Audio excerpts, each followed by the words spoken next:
नमस्ते सम्पूर्ण साथीहरूलाई।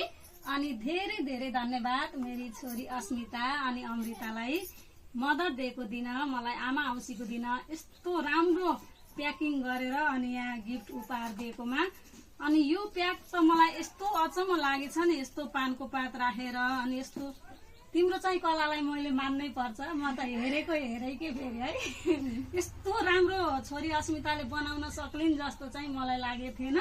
अनि यो बनाएको देखेपछि नि म यही मात्रै भयो नि, मलाई एकदम काफी छ कि मेरो लागि उपहार यही मात्रै एकदम खुसी छु म है त। अनि यहाँभित्र चाहिँ के छ म चाहिँ खोल्न जाँदैछु, सबैजनाले हेर्नु होला। यो ओपन भनेर चाहिँ यहाँ लेखेको रहेछ, यहाँ ओपन भनेर यसलाई चाहिँ तान्ने हो भन्थिन् कि यिनले। अब यो चाहिँ मैले यसरी खोल्न जाँदै यस्तो हुँदो रहेछ है साथीहरू ओपन भनेपछि चाहिँ। अनि यहाँ यति धेरै मिठाईहरू छ, यो चोखोपनहरू। अब यो त यसरी पनि नझर्ने रहेछ, आमामा अचम्म रहेछ गिफ्ट त।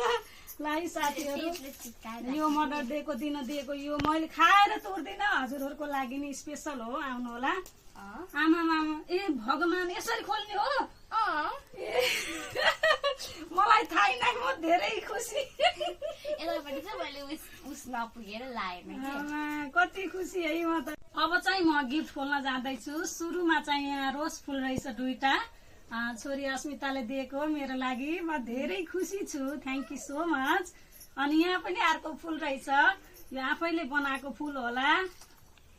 अनि चुरा रहेछ साथीहरू, टीका, अनि यो सिन्दुर, नङपालिस, अनि पोते, फेरि पनि अर्को चुरा रहेछ। अब के गरौँ है, मलाई भोक लाग्यो।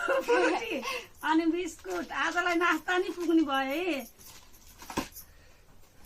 अनि यो चाहिँ सुट रहेछ साथीहरू। अनि यो पनि सुट रहेछ। के हो त, भ्याइएको हो त?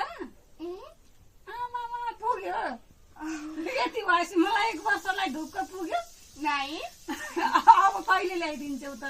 अब फेरि मदर डेको दिन अर्को वर्ष, अनि हजुरको बर्थडेको दिन। मलाई चाहिँ त्यही जस्तो लाग्थ्यो, बर्थडेको दिन भन्छन् कि भन्दिनन् जस्तो लागेको थियो। अनि बर्थडेको दिन भन्यो, एकदमै खुसी।